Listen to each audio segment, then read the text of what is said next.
de Adán y el postrer Adán.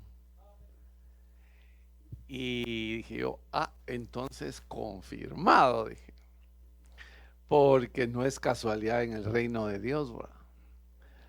Porque precisamente lo que el Señor pues me dio y que yo orándole que sobre qué predicaba, de pronto encontré este tema que precisamente tiene que ver con el primer Adán y el postrer Adán.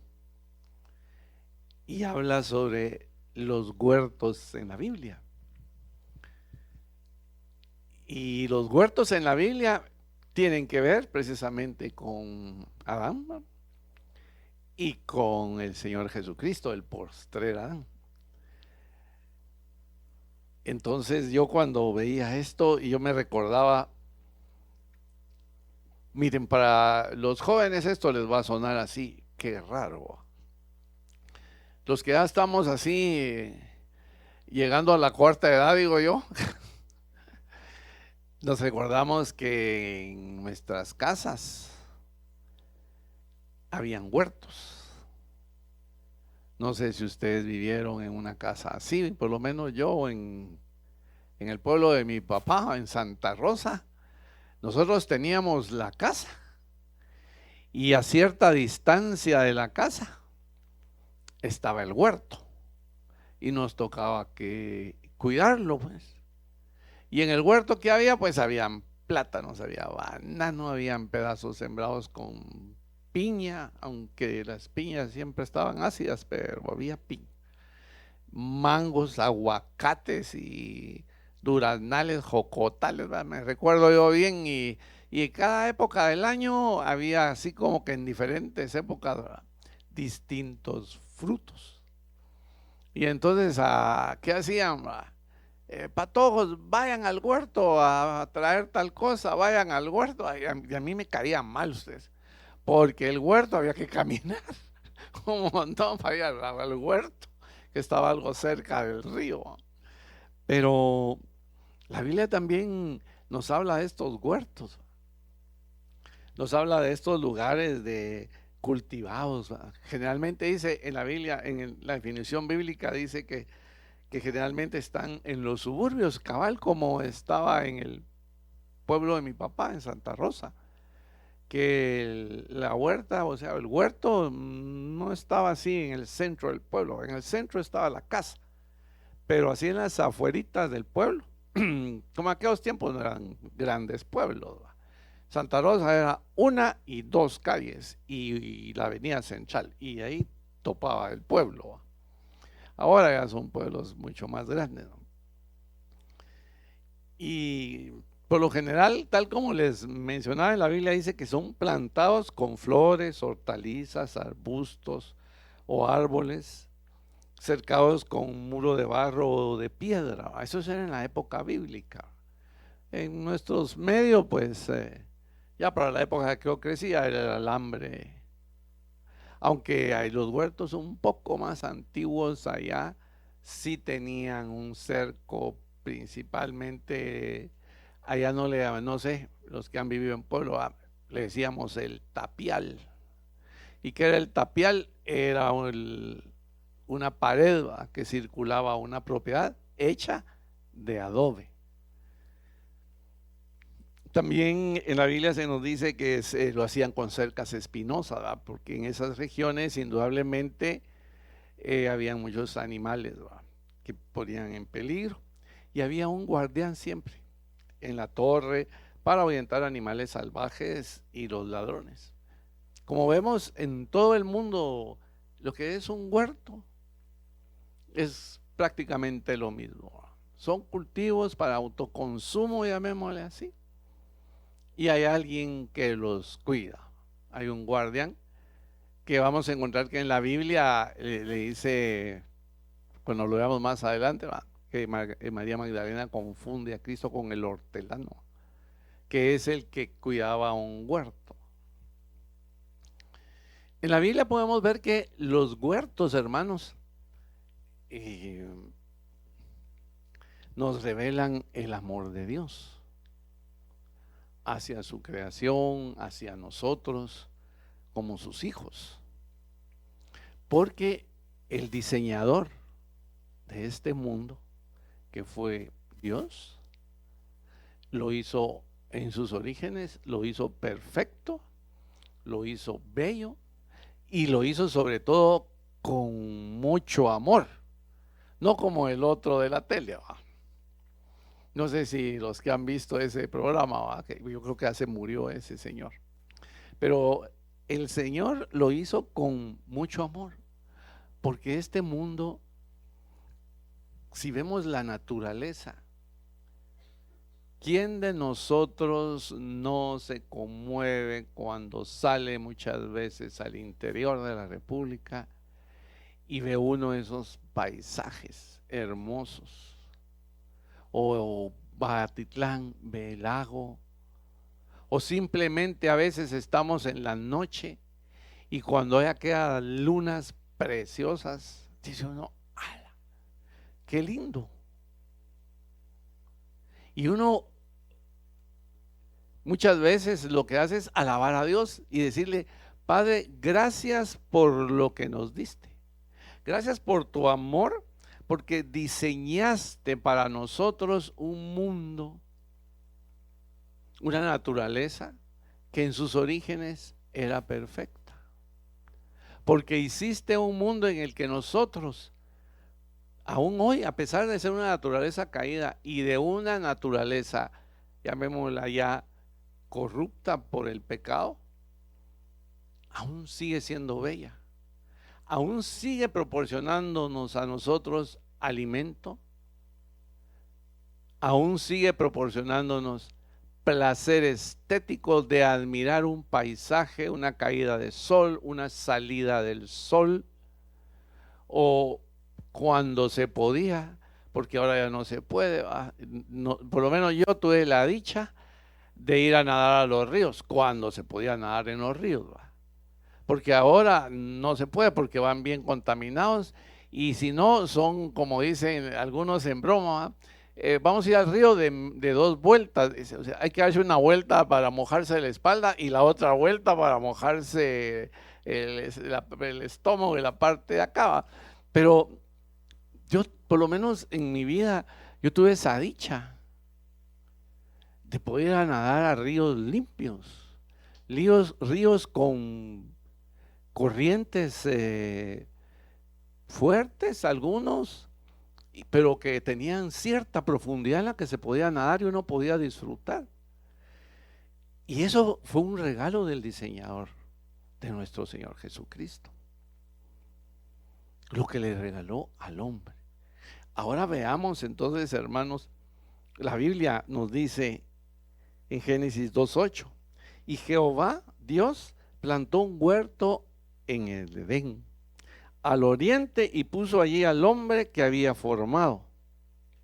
Y seguidamente dice, tomó pues Jehová Dios al hombre y lo puso en el huerto del Edén para que lo labrara y lo guardase. Y mandó Jehová Dios al hombre diciendo, de todo árbol del huerto podrás comer, mas del árbol de la ciencia del bien y del mal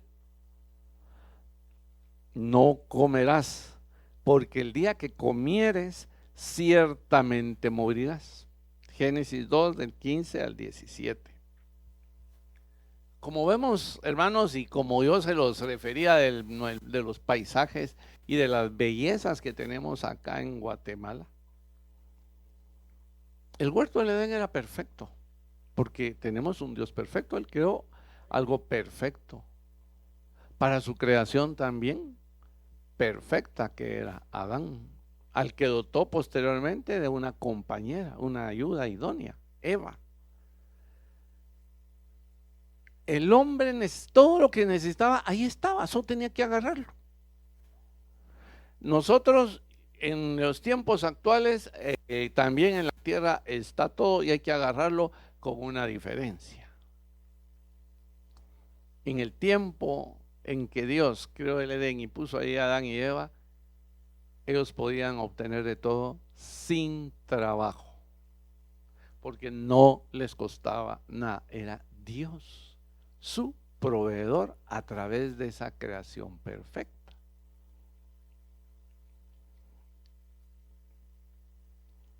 Entonces el hombre no tenía por qué esforzarse. Adán se le antojaba una su manzanita, pero no de la otra, ¿verdad? Se la iba a comer. Quería un suelote, así para venirnos al contexto de Chapín. Un suelote asado, pues ahí iba a encontrar la milpa, ¿verdad? Y lo solo lo cortaba. Pero esa compañera de Adán, Eva, que el Señor le dio, pues vamos a ver más adelantito qué pasó, ¿verdad? Porque se metió un tercer, llamémosle, actor o viviente en ese huerto. Que ese, yo les podría decir, ese no estaba invitado a estar ahí metido, pero ni modo, como dijo nuestro pastor, la desobediencia. Ese ángel caído, ese Satanás que estaba ahí, que era un ángel desobediente, que también a su vez tenía sus seguidores y naturalmente parte de su tarea o de su envidia, diría yo, era hacer caer a esta creación perfecta en el mismo pecado que él. Porque ese huerto donde estaban Adán y Eva también revelaban a un Dios proveedor. Ese Dios que no nos deja tirados.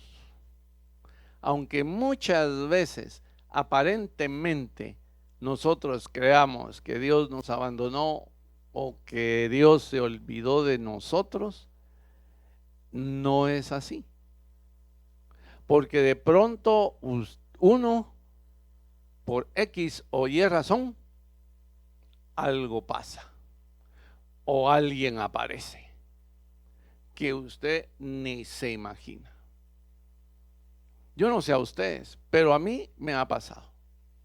Ese Dios proveedor aparece, ya sea proveyéndonos los recursos, proveyéndonos salud, proveyéndonos salidas a conflictos que posiblemente nosotros decimos, esto ya no tiene solución, y de repente, ¡pum!, algo pasó. Y dice, no, y aquí, chicas, ¿cómo no se me había ocurrido?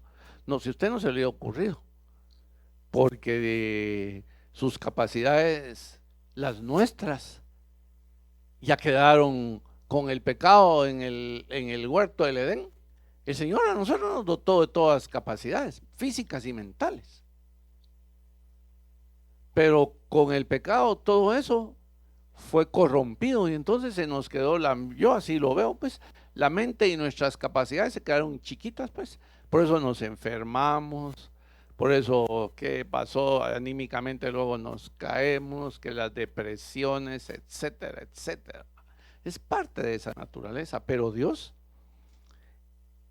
lo único que quería del hombre y aún hoy quiere de nosotros, y Pablo lo dijo con el hablar del diezmo, lo único que quería del hombre en el huerto del Edén era obediencia.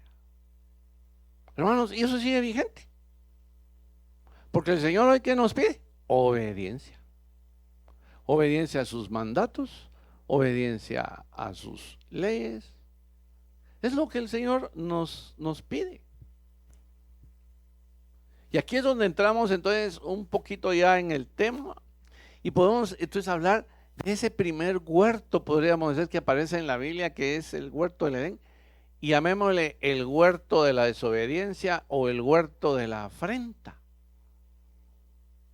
Porque miren lo que pasó, y dice, y vio la mujer que el árbol era bueno para comer y que era agradable a los ojos, y el árbol codiciable para alcanzar la sabiduría. Y tomó de su fruto y comió, y dio también a su marido, el cual comió así como ella. Génesis 3, 6.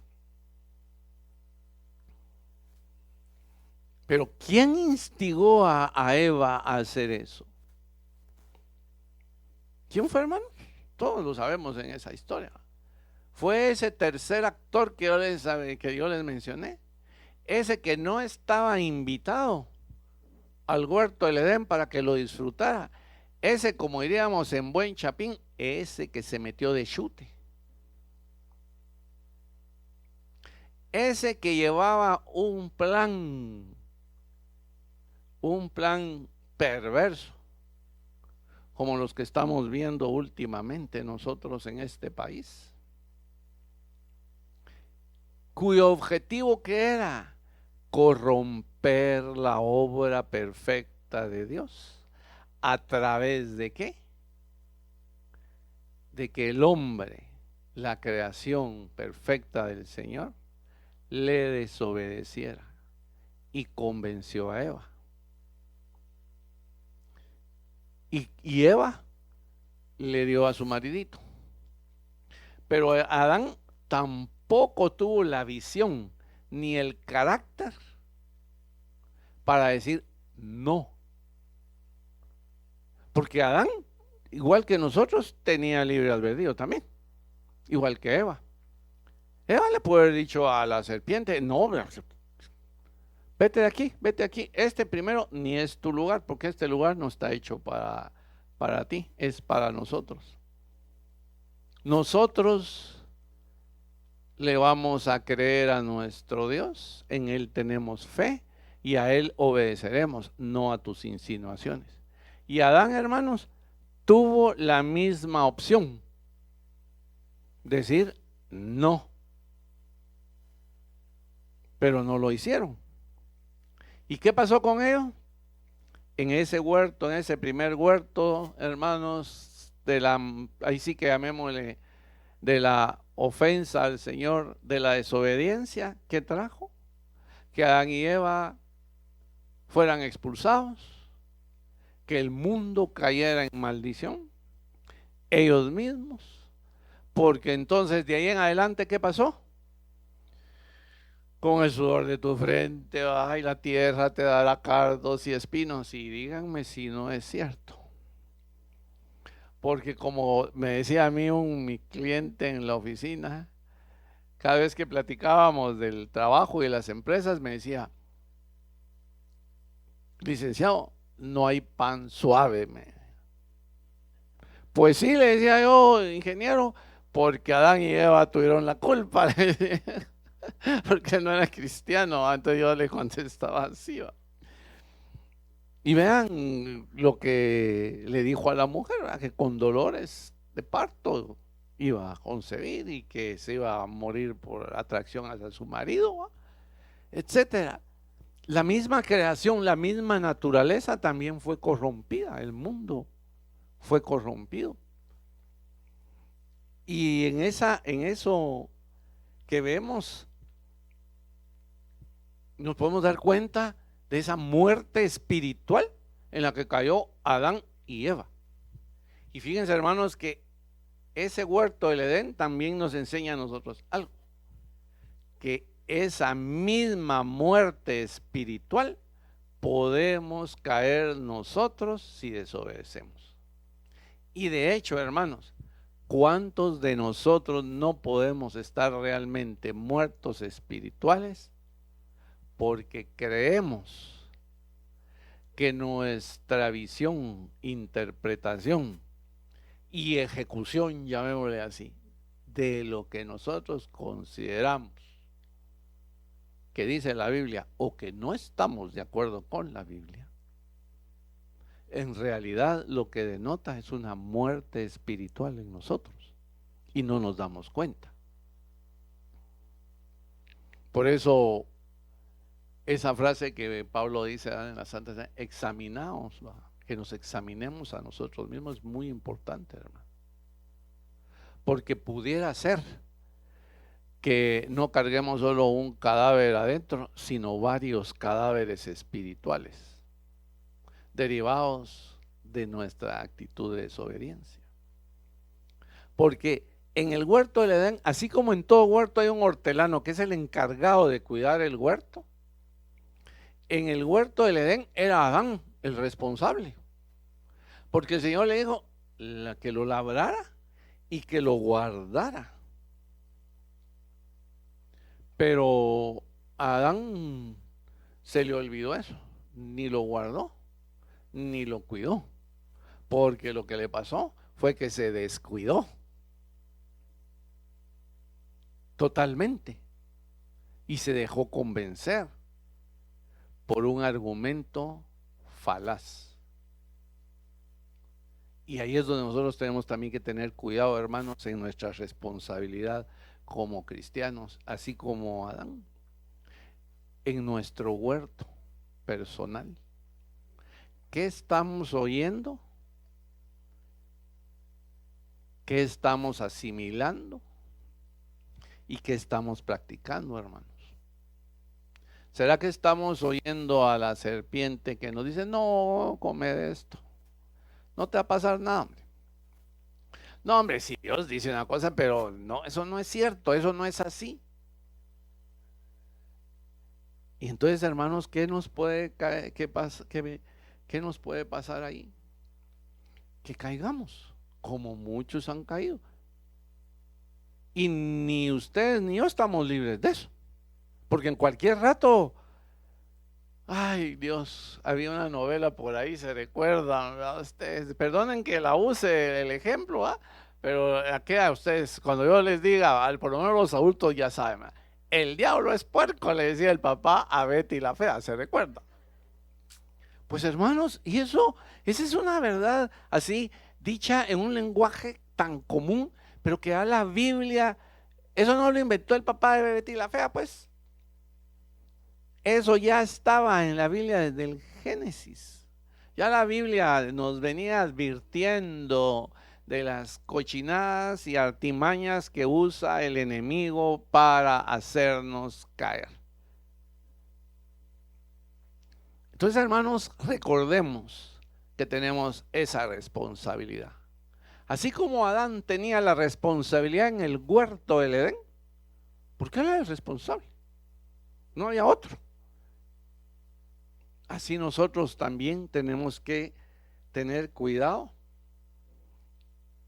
de producir y defender lo que Dios nos ha dado, hermanos. Porque tenemos un Dios bueno, un Dios proveedor, un Dios que nos cuida, nos guarda, aunque aparentemente pueda parecer que no. Pero por fe y no por vista, hermanos. Porque muchas veces las cosas pasan durante varios años y uno no ve claro.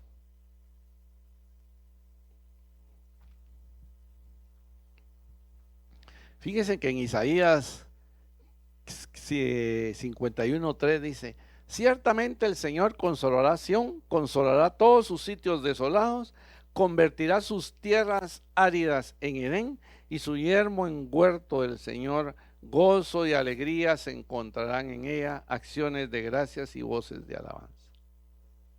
Fíjense que este versículo de Isaías, es cierto, está referido a Israel, pero a mí yo lo sentí como para mí. ¿Saben por qué? Porque dice, consolará todos sus sitios desolados. Hermanos, ¿acaso nosotros no hemos pasado por ahí? En valles de desolación, sea por cualquier circunstancia. ¿Y qué ha pasado muchas veces? Y dice que nos consolará. ¿Acaso no hemos encontrado un consuelo en el Señor? Y no es que Dios nos hable, porque de repente el Señor envía a sus ángeles y ese ángel puede ser su vecino. Hasta alguien de la calle, que uno a veces, la gente, ay, ¿qué tal? ¿Cómo está? Qué gusto verlo. Y le tira a uno una sonrisa y tal vez uno anda todo que desconsolado y ¡pum! algo pasó. Dios mandó su ángel. Ahí está Dios, consolándonos. A pesar de nuestras irresponsabilidades, ¿verdad? Para no saber cuidar por no saber cuidar el huerto. Así que recordemos, hermanos, lo que dice la palabra, ¿verdad? Los huertos que producen vida, amor, pero producen frutos, porque los huertos uno va a traer frutos. Entonces, no olvidemos lo que nos dice Gálatas 5:23, ¿no?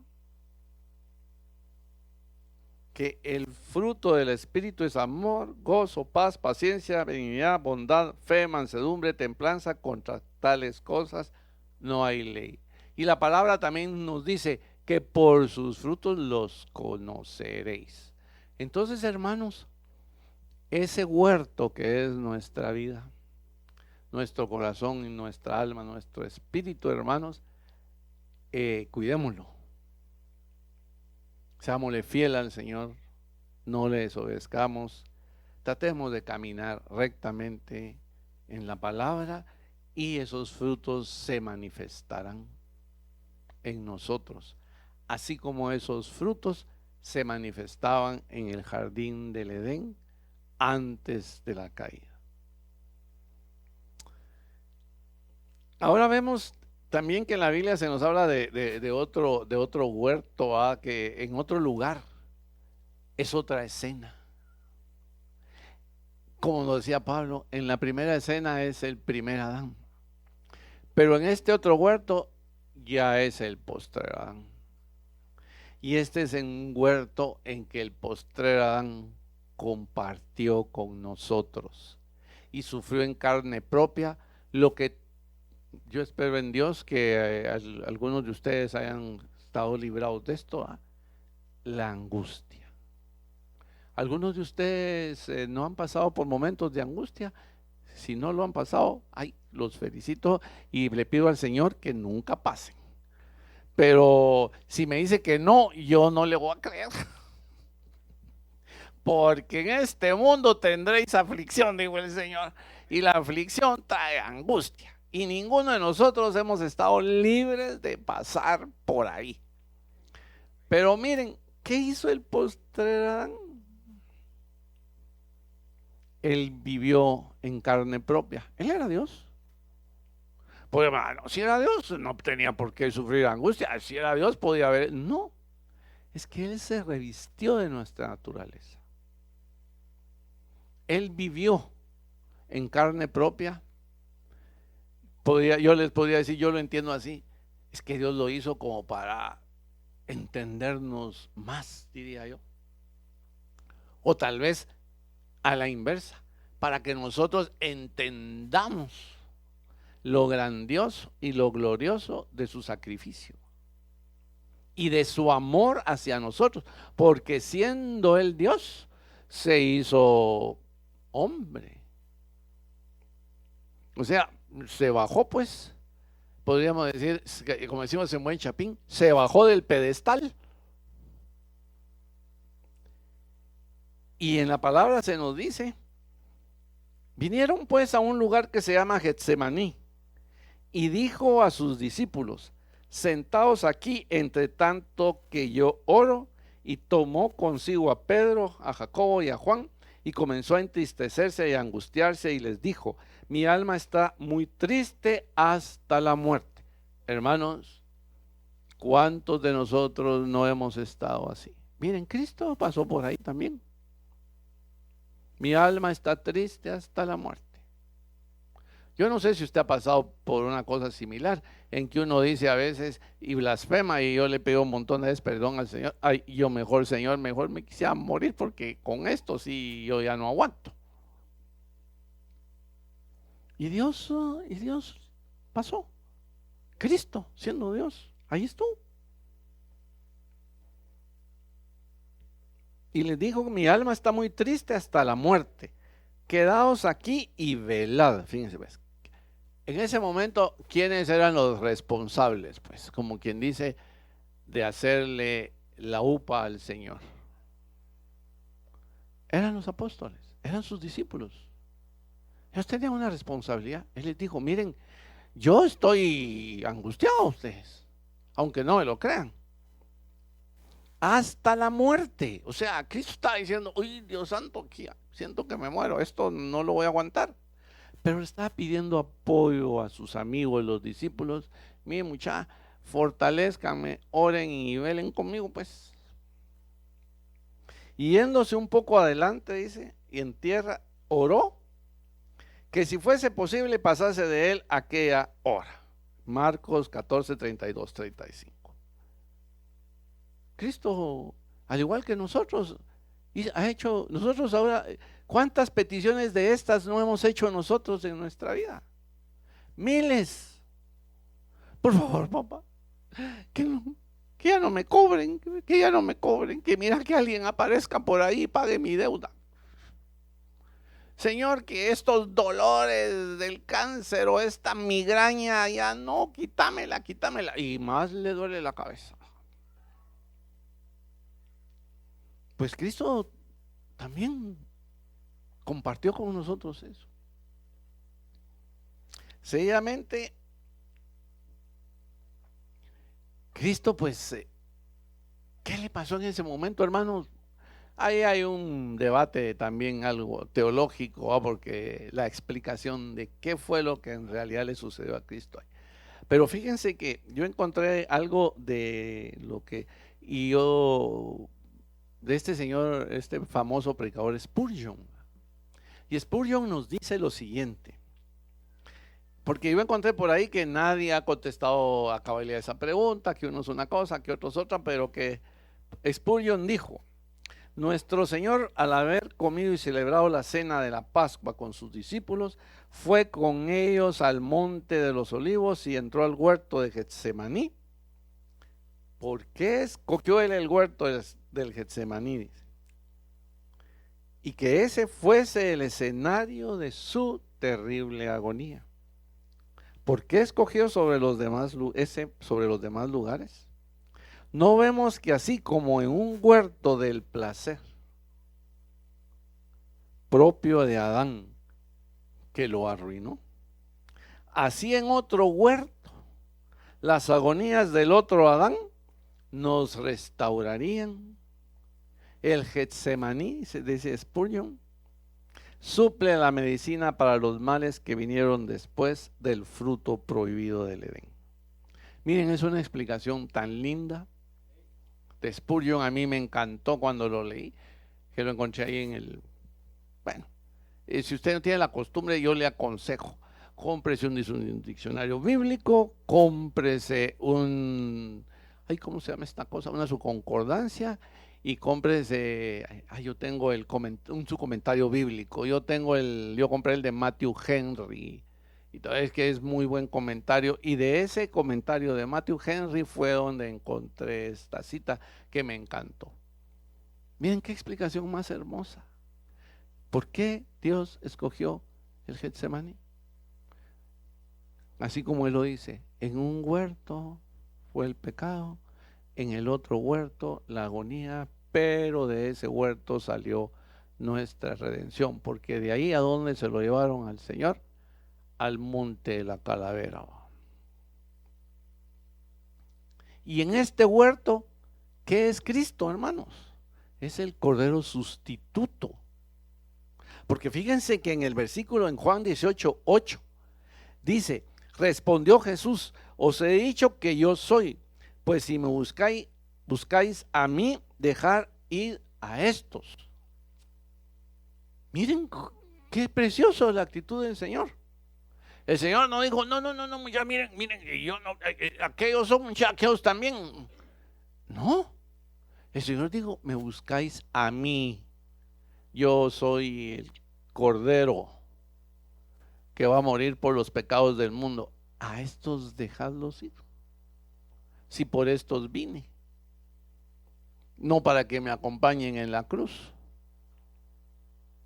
sino porque ellos ya conocieron la verdad, y vemos todo lo que hicieron ellos en los Hechos de los Apóstoles. Pero Veamos, ahora retrocedamos un poquito cuando Jesús les dice que velen y oren. ¿Qué pasó, hermanos? Hay quien ya lo dijeron, ¿va? Se durmieron. ¿Y cuál era su responsabilidad que el Señor les había dado? Jovenazos, oren y velen conmigo, pues, porque sí, y todavía les dijo que estaba angustiado hasta la muerte. Como que, miren ustedes, ¿no será que nosotros a veces tomamos esas actitudes de indiferencia también?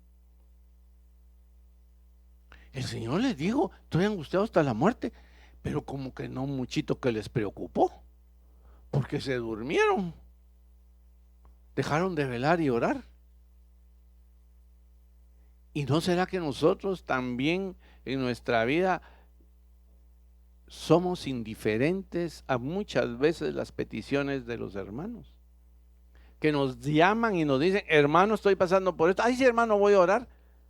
Y después de los 15 días, y yo no sé usted, pero yo sí. Se me olvidó. ¿Qué hermanito va? ¿Qué hermanito? El otro le está diciendo, yo estoy pasando, como dice cierto pastor, ¿va? El Niágara en bicicleta, y usted no me ayudó a que no me cayera de la bicicleta, por lo menos con sus oraciones. Hermanos, tenemos esa responsabilidad, porque es una petición de nuestro Señor, ¿va?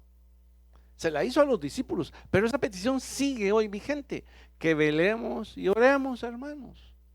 Y no nos descuidemos, porque el mundo, lo que estamos viendo, hermanos, esto cada día, ahí sí que, hoy sí ya no podemos decir que va para mejor. Ni podemos decir que vienen tiempos mejores. Definitivamente, hermanos, no va a ser así. Porque la palabra del Señor se va a cumplir y se tiene que cumplir. No hay de otra. Entonces nosotros tenemos que seguir velando y orando. No solo los sábados, hermanos, para los que están en la oración del sábado, sino, hermanos, todos los días de nuestra vida. Y velando y orando por la iglesia, por nuestros hermanos, por nuestro país, por todo lo que está sucediendo. Y por nosotros mismos también, ¿no? Y por nuestra familia. Y porque el Señor, pues, nos dé fortaleza, nos dé firmeza para no decaer. Y nos dé carácter, hermano, para no desobedecer, que eso es lo más difícil. Fíjense que, ¿qué pasó después? Pues a Cristo lo crucificaron. Y miren, ahí viene el otro huerto, porque ¿dónde lo enterraron? En una cueva. ¿Y en dónde estaba esa cueva? En un huerto. Pero fíjense que yo leyendo, yo nunca había reparado en eso. Pero resulta que los judíos, donde tenían sus tumbas, eran unos huertos. Ahí hacían ellos las tumbas y a la gente las enterraban en tumbas excavadas en huertos. Entonces vemos otra vez que tal vez no es ni casualidad, es el plan perfecto de Dios. Porque en otro huerto, hermanos, ¿qué iba a pasar? Lo más glorioso de la creación, que nuestro Señor Jesucristo no estaba muerto. Él estaba vivo. Él resucitó de los muertos. Él venció a la muerte. Y miren, y en su plan perfecto, esa cueva, hermanos, era una cueva, llamémosle, sin mancilla. Porque el hombre que nunca pecó no podía estar, hermanos, sepultado por lo menos 3 días en un lugar donde ya hubiera habido corrupción. Porque la Biblia nos dice, y lo enterraron en una tumba de fulano que junto con los demás muertos. Dice, era una tumba nueva. Hermanos, todo eso tiene un simbolismo que debemos nosotros entender. Era una tumba nueva. Era una tumba no corrupta. Porque ustedes saben que es como allí en esa época los envolvían en una mortaja, les echaban sus cositas, pero todo el gusanero, todo lo demás, al rato se comían todo y ahí indudablemente quedaba. Entonces, si habían ahí, tal vez con el tiempo, el lugar, podríamos decir, entre comillas, se desinfectaba, pero no es así. Pero nuestro Dios no. Nuestro Dios no merecía un lugar así. ¿Por qué? Porque Él era perfecto. Porque Él era el varón de dolores. Porque Él era Dios. Y como Dios merecía lo mejor y estar en un lugar, como le vuelvo a decir, donde no hubiera habido ningún cuerpo corrupto de un pecador como nosotros, de una naturaleza caída. Y fíjense que ¿qué pasó? Y dice Juan 19:38. Después de todo esto, José de Arimatea, que era discípulo de Jesús, pero secretamente por miedo de los judíos, rogó a Pilatos que le permitiese llevar el cuerpo de Jesús, y Pilatos se lo concedió. Entonces vino y se llevó el cuerpo de Jesús. En Juan 19:40 se nos dice: tomaron pues el cuerpo de Jesús y lo envolvieron en lienzos con especies aromáticas, según es costumbre sepultar entre los judíos. En Juan 19:41, y en el lugar donde había sido sacrificado había un huerto, cabal, miren lo que les mencioné. En ese huerto un sepulcro nuevo, en el cual no había sido puesto ninguno, es lo que yo les había dicho. Indudablemente algunos piensan que ese tumba era de José de Arimatea. Yo no lo tengo en duda, de plano era de él, indudablemente. ¿Por qué? ¿Y qué pasó, hermanos? A la mañana siguiente, dice, María Magdalena llegó al huerto llorando. Ella llegó al sepulcro, la roca había sido removida, ella se volteó y vio a Jesús, pero no sabía que era él. Jesús le dijo: ¿por qué lloras? ¿A quién buscas? Ella, pensando que era el hortelano, regresamos a los huertos, al hortelano, el que cuida el huerto. Y efectivamente sí era el hortelano, pero el que cuida nuestro huerto, el que cuida a su iglesia, porque su iglesia es su huerto, figurativamente hablando, hermanos. Le dijo: Señor, tú lo has llevado, dime dónde lo has puesto y yo lo llevaré. Jesús le dijo: María. Volviéndose ella, le dijo: Maestro. Ya me dijo el susto que se llevó, porque para los discípulos Cristo estaba muerto. Para los discípulos lo habían ido a enterrar, y como costumbre que aún tenemos, ahí le vamos a venir a dejar flores, dijeron, el 1 de noviembre. Pero no era así. Están equivocados, no le creyeron, no le habían entendido. Y hermanos, esto nos llama también a nosotros a la reflexión. Nosotros realmente entendemos el mensaje que se nos transmite a través de la Biblia. Realmente, hermanos, o solamente le damos un pasón así, abuelo de pájaro, como decimos, sin tratar de entender.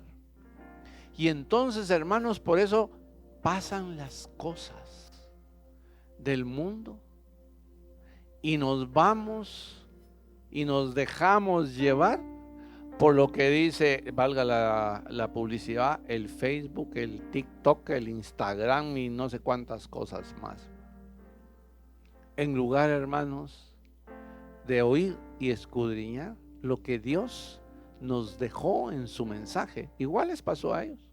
Dios se los dijo, pero no lo entendieron y no le creyeron. Por eso María no pensó que fuera Cristo, pues, hasta que le dijo María, dijo: Maestro. Solo con esa expresión, miren, ahí dice un montón. Ahí nos podemos sacar infinidad de deducciones. Entonces, hermanos, en este huerto, ahí estaba el Señor. Estaba vivo. El Señor ha resucitado. Así como Cristo ha resucitado en nuestros corazones y nos ha vivificado a nosotros. ¿Y qué pasó? Como dice Mateo 28, 6, 7, va. No está aquí, pues ha resucitado como dijo. Fíjense pues, ahí ya se recordaron. Si lo dijo. Pero ¿por qué cuando lo vieron en la cruz y lo mataron? Era, podríamos decir, un llanto y un desconsuelo. Y es lo que nos pasa en la vida, hermanos. ¿Por qué cuando estamos en la cruz de los infortunios de la vida nos dejamos llevar por esa corriente que nos causa dolor, que nos hace sentir que estamos abandonados, que Dios ni se acuerda de nosotros, y un montón de hermanos hasta se pelean con Dios y dejan de ir a la iglesia y dejan aquí y con orgullo se lo dicen a uno: es que me peleé con el Señor. Miren, hermanos, ¿qué es eso? Al igual que le pasó a los discípulos, ellos se olvidaron de lo que Él les dijo. Si Cristo se los había dicho, hasta después que Él le dijo a Magdalena: soy de veras, pues ya se parecía a mí. Ustedes, que todo se me olvida. Se les olvidó, algo desmemoriados. Y entonces, hermanos, ¿qué pasó? Dijo: y decírselo a todos. O sea, pasemos la buena nueva, que los demás, que también se les olvidó de los discípulos, que el Señor nos ha dicho que iba a resucitar, está vivo, no está muerto. Fíjense que en Salmos 16:10 dice: porque no dejarás mi alma en el Seol, ni permitirás que tu santo verá corrupción. Ya ahí incluso en Salmos estaba profetizado. Y eso que los judíos sí estudiaban la Biblia y se las repetían, la Torá cada rato. Fíjense que aquí vemos entonces nosotros otra vez en este huerto algunos responsables. Y vemos a un José de Arimatea, a un Nicodemo y a otros bajando a Cristo de la cruz, preparándole esencias aromáticas y llevándolo al sepulcro. Entonces, hermanos, ese es, podríamos decir, es un resumen de esta gran historia, que es desde la fundación del mundo, su caída. En el huerto del Edén entró el pecado. En el huerto de Getsemaní es el huerto de la redención de nuestro pecado. Y en el huerto del Calvario, hermano, donde estaba la tumba, ese huerto es un huerto de vida, porque resucitó nuestro Salvador. Así que, hermanos, no me queda más que decirles, hermanos, de qué manera estamos cultivando nuestro huerto. En nuestro huerto está representado Cristo. Regamos nuestro huerto con su palabra. Regamos nuestro huerto con obediencia al Señor. Regamos nuestro huerto siendo misericordiosos con los demás. Y si usted quiere, pongámonos también nosotros. Regamos nuestro huerto siendo también misericordiosos con nosotros mismos. Regamos el huerto de Cristo, que es este mundo, compartiendo la palabra con otros invitando a otros a conocer a Cristo. Hermanos, estos huertos que hoy vimos nos dan grandes lecciones. No solo es una lección de historia, pero también es una lección de vida, una lección para nuestro espíritu, una lección para nuestro caminar en Cristo. Yo oro, hermanos, y ruego al Señor que nos permita seguir adelante, que no nos torzamos, hermano, y que no dejemos que la obra del enemigo eche a perder lo que el Señor ha sembrado en nosotros. Y que, hermanos, todos y cada uno de nosotros demos esos frutos del Espíritu para que los demás, como dice tu palabra, Señor, por sus frutos los conoceréis. Amén, hermanos, y que así sea